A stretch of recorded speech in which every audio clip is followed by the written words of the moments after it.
Hi, this is Tim Alosi at New England Controls, and today we're here to talk a little bit about abnormal situation management.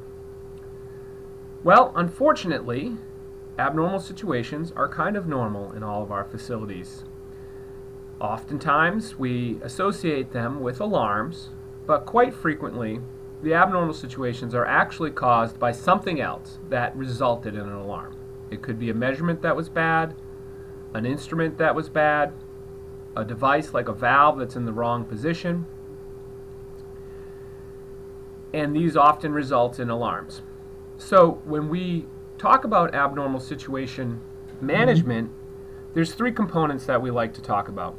The first is applying good design practices to reduce the likelihood of abnormal situations. The second is to make sure that we are presenting the operator with the information in a clear and effective way so that they can recognize an abnormal situation when it happens.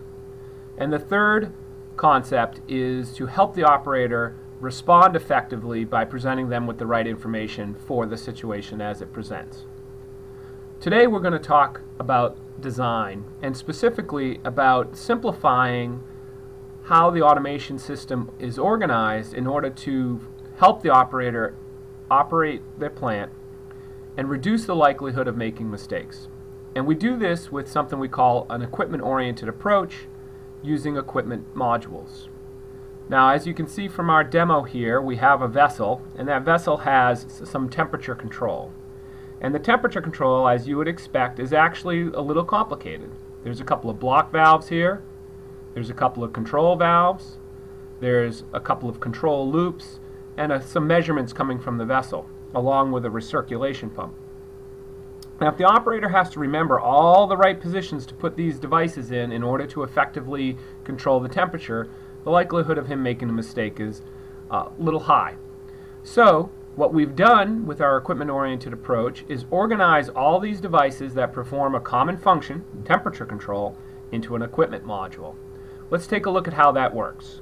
So the operator, rather than controlling the individual devices, can control the whole temperature module, equipment module, from a single faceplate. So the first thing he would do would be acquire the temperature equipment module, and what we'll see is a series of locks show up on the screen. These locks indicate that these devices are owned.